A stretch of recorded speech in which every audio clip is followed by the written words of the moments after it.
Monday evening. The children were already asleep in their rooms at the other end of the corridor. Matt and Lynn sat side by side in bed, pillows propped up against each other. He was reading a book about the Civil War. She was editing a marketing report. With a quiet sigh, Matt closed the book and rolled over to look at his wife. He always liked the way the tip of her tongue poked out slightly from under her lips when she was concentrating. The pen hovered over the paper, and she absent-mindedly brushed a strand of dark hair behind her ear. "Linny?" She answered without looking up. Matt waited, and after a moment she turned to look at him. "Do you love him?" Lynn froze and turned slightly pale. She looked at him silently. She just couldn't bring herself to play this game, to ask, "Who?" or try to lie. Matt deserved better. "No," she said. "So it's just about sex?" "Matt, she began, trying to meet his gaze. Then she looked down at the papers on her lap. "Yes, I think it's all about sex. Flirting, and then sex." "I see," he said. Silence. "I think I'd like you to sleep in the guest room," he said, his voice remaining calm and quiet. She nodded and stood up from the bed, slipping her feet into her slippers. She reached for the robe on the chair. "Unless, of course, you had sex with him in this bed. If you did this, then I will never sleep in it again." "No," she said. "I didn't do that." She wanted to say, "How could you think that I could do such a thing?" But that would be funny, given the circumstances. Without another word, Matt turned off the light on the nightstand and lowered his head onto the pillow, turning his back to her. Lynn looked at him for a minute, her face tense with pain. Then she quietly left the room, closing the door behind her. Friday evening. When Matt returned home, the house was full of delicious smells. He hung up his coat, and Lynn came out of the kitchen to greet him with a smile, although she didn't dare come close. She was wearing one of her beautiful aprons that she wore when guests arrived. "Beth and Jason are having dinner at the Frankels. I decided to cook us something delicious today," she said, trying to keep a smile on her face. Matt looked into the dining room. The table was covered with a tablecloth, with their good china and two of their best wine glasses. There were candles and cloth napkins in silver rings. Matt nodded. "It smells good. I'll go wash my hands and come down in a few minutes." When he returned, Lynn was just bringing food from the kitchen.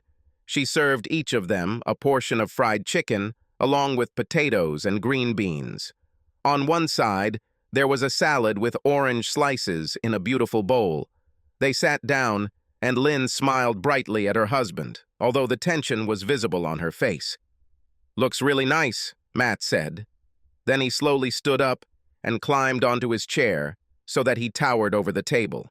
As Lynn looked at him in confusion and then horror, he unbuttoned his pants and slowly, carefully urinated all over the table. He doused the chicken, the side dish, the salad bowl, and the newly filled glasses of wine. His urine soaked their plates and stained the tablecloth. "Matt, what?" Lynn exclaimed almost involuntarily. Her eyes were wide with shock and horror. Matt zipped up and climbed out of his chair. He looked at Lynn intently. "I thought you might want to know what it's like to have someone pee on something you care about, something you've put a lot of time, love, and effort into. I thought this might be a learning experience." Lynn didn't answer, just looked at her husband, tears streaming down her cheeks. Matt went to the closet, took out his coat, and left the house. Sunday afternoon. "I asked for a transfer," she said. "About? In a week I will be transferred to the internal marketing department. I wanted this to happen as soon as possible. I'll be in a building on Union Street, away from where I am now." "And why did you ask for a transfer? I thought you liked the international department." "Because I won't be there. Next to Douglas. I won't be in the same office again." He stopped raking leaves and turned to look at her standing next to him in her colorful fall sweater. "And why should this matter to me?" She looked both annoyed and offended. Because I won't date him, that's all. I wanted you to know this. She turned back to the rake. Lynn, you already told me it's over. Of course, I take your word for it and trust you completely. Can you think of one reason why not? She stamped her foot lightly and said, Damn it, Matt. Do you really think your sarcasm will help? Do you really think that moving from this office will make everything better? Like there are no motels and lunch hours and breakfast meetings? Or meetings with clients outside the office? As if there aren't plenty of other men out there who would love to fuck you until you lose your memory? Matt's voice rose to an angry tone, but he continued to rake the leaves into neat piles without looking at her. Matt, she said in a thin, sad voice. What else can I do? I'm trying to do everything I can, every way I know. She started crying. To show you how sorry I am, to somehow make amends to you. He turned to her again. And you think there is some way to make amends? Some kind of magic formula, just the right words, actions, or gestures? And will it all end? Get it, Lynn. You're living in a fucking dream world. He turned away again, returning to his rake. Monday evening, Lynn heard footsteps along the corridor, and then Beth's head appeared in the doorway, sleepy and confused. Mommy? Is that why you slept in the guest room? Although she was almost 6 years old, she still spoke with a slight breathiness, especially when she got tired. I stayed late at work, honey, and I'm here so as not to disturb Dad. Did you have a bad dream? Beth nodded solemnly, and Lynn jumped off the bed to hug her. Lie with me, Betty. You and Big Bear. She put her daughter and the bear cub with her under the blanket and lay down next to her. 5 minutes later, Beth was fast asleep again, and Lynn carefully picked her and the bear up in her arms and carried them to Beth's room. On the way to the guest bedroom, she suddenly changed her mind and headed to the master bedroom. The door was a few centimeters open and the room was dark. Lynn paused, trying to find the right words, but was stopped by an unexpected sound. It was crying. Matt, he was crying quietly, probably into his pillow. Lynn stood there, listening, then slowly turned away and walked back down the hallway to the guest bedroom. Wednesday morning, every day it became easier and easier to sit in the office and work, to concentrate on what needed to be done. His thoughts still wandered into painful distances, but not so often and not for so long. It was obvious to his secretary Bernice that something was wrong, but she guessed that he did not want to talk about it, and did not ask anymore, just smiled at him sympathetically. At 10:50, he got up from his chair, walked to his door, and closed it. Then he took the dictionary from the bookshelf and placed it on the table. He found the word he was looking for and read the definition out loud. A cuckold is a man with an unfaithful wife. He sat back down. I am a cuckold. He said this several times. The word seemed strange coming from his mouth. I am a cuckold. I was cuckolded. She cuckolded me. He sat for some time without looking at anything. Then, with a sigh, he put the dictionary aside and returned to work. Dia Saturday afternoon. For God's sake, Lynn, what the hell did you expect? Lynn didn't say anything, but her friend Arlene continued. They were sitting in Arlena's kitchen, 2 cups of coffee between them. You're having sex behind Matt's back with some other guy. Arlena saw Lynn wince at this word, but continued, and now you're surprised that he's angry and offended? I'm not surprised, Arlene. Does he know how long this lasted? Lynn shook her head. I have no idea. I don't even know how he found out or when. He doesn't want to. We didn't talk about it. Do you think if you told him it only happened a few times, it would have made a difference? For me, no.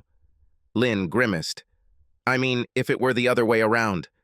If only he had slept with some other woman. 5 times, 20, I would still be torn to pieces, so don't think I'm surprised. I'm not surprised at all. I just don't know what to do. I can't reach him, and I don't know what the hell to do. She lowered her eyes, stirring her coffee with a spoon, and Arlene watched her silently. 3 weeks later, Wednesday afternoon. No, Matt said firmly.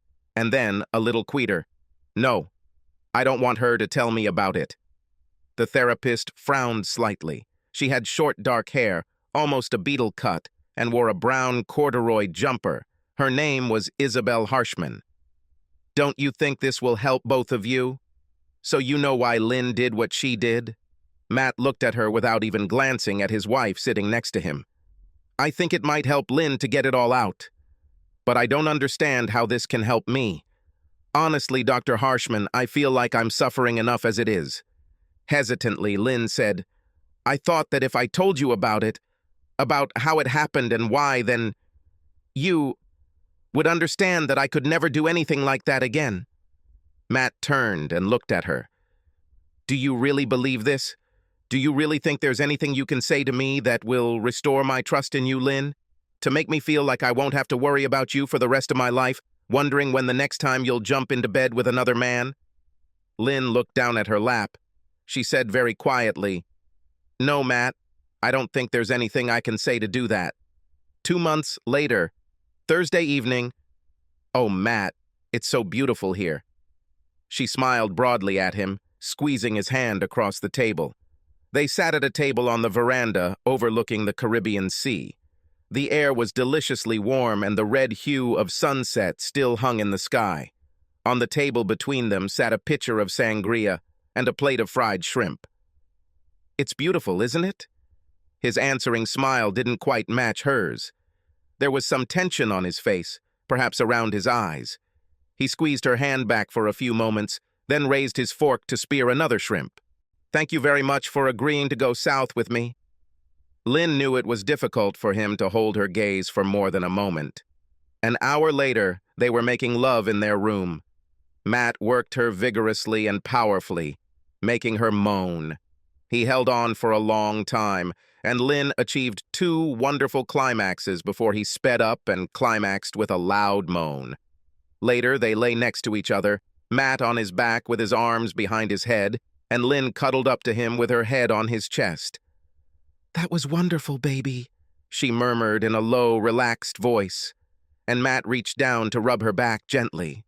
She seemed almost to fall asleep, but then she raised her head to look at him and said, It's not that I don't like it, but lately, it seems like every time we make love, you take me from behind. She giggled. Are you making me your bitch? She asked playfully. Matt looked at her, his brow furrowing slightly. He sighed. When we do it in the missionary position, He turned away. I watch your face, your expression, and I can't stop seeing you with him. Imagining you looking up at him is just... Matt didn't finish his sentence. They lay still, and Lynn suddenly felt a chill. A few minutes later, Matt stood up, pulled on shorts and a t-shirt, put on sandals, and left the room. 7 weeks later, Saturday night bow-out. They worked in silence most of the time, standing in front of the bookshelves on opposite sides of the room. Lynn sorted out their CDs while Matt worked on the books. He said, Should I keep the Dickens novels? I've read them all. Take it as you wish if you want. I won't read them. She pulled out another handful of CDs and placed Matt's on the small pile next to her. Then she turned and looked at him. She watched the muscles of his back move under his t-shirt, how his every movement was smooth and precise. It was all so familiar that tears welled up in her eyes. In a low voice, she said, You know, this is not what I want. I never wanted this. Matt froze for a moment, but didn't turn around. He held back his answer and returned to his books. He didn't need words. They both knew what he would say. Pibby weeks later. Sunday evening. Mommy, Mommy! Beth and Jason shouted as they jumped out of Matt's car and ran into the house to hug her, their overnight bags left abandoned on the ground. Both started talking at once. They told her about the zoo, that giraffes were their favorites. They have such long necks, and that Dad bought each of them cotton candy. Then, once they were done with their greetings, they ran past her into the living room and turned on the TV. Matt smiled as he walked towards the house, carrying the bags the kids had abandoned. Lynn smiled back. Looks like you liked the zoo. I couldn't figure out whether they were delighted or horrified. We came very close to the giraffes. They towered over the wall directly above our heads. And they also liked the giant turtles. It was a good day. They chatted for another minute or two. Lynn said, "Would you like to come over for a cup of coffee? The coffee pot is on the stove." No, thank you," he said, feeling slightly awkward. "It's really time for me to go." "Okay," Lynn said, trying to keep a smile on her face. "See you Wednesday night," he said, and turned to his car. She stood and watched him go until the Taurus reached the end of the street and turned left, out of sight. 4 months later, Monday evening, Beth sat at the kitchen table coloring while Lynn prepared dinner. Jason sat on the floor, putting together his favorite wooden jigsaw puzzle for the 500th time. It was a colorful clown and had 17 parts. "Mommy, should friends kiss?" Beth looked expectantly at her mother. Lynn turned to look at her. "I don't know, dear. What do you mean?" "Well, I never kiss Artie, Melissa, or my school friends." She grimaced. "It's so disgusting to kiss Artie." "But we met my dad's friend, and they kiss all the time." Jason looked up from the puzzle. "Angela's good," he said. "Yes, she is good. She cooked us hot dogs and macaroni and cheese," Jason interrupted. Then he lost interest in the conversation and returned to his puzzle. "Yes, and she also said that next time we can go for ice cream. But she and Daddy continue to kiss. You know, like you and Daddy always did. Do friends always kiss?" Lynn closed her eyes tightly for a moment. Then she opened them and smiled at Beth. "Well, honey, some friends kiss and some don't. It all depends on the circumstances. But kids your age don't kiss their friends, so you don't have to." "Okay." Beth nodded and went back to her coloring book. She made a duck, although it was very similar to a stegosaurus. "Dinner," Lynn called. "Go wash your hands." When the children returned to the table, she said, "At least 2 pieces of broccoli each. Otherwise, there won't be dessert today." She watched as they put ketchup on their hamburgers and began to eat them. Then she returned to her bedroom and closed the door. She sat down in a chair by the bed, put her face in her hands, and began to cry. Subscribe to our channel so that your second chaff doesn't cheat on you, and go ahead and listen to the next story, because this story is nothing compared to the next one. If you're under 18, don't even think about listening to the next one.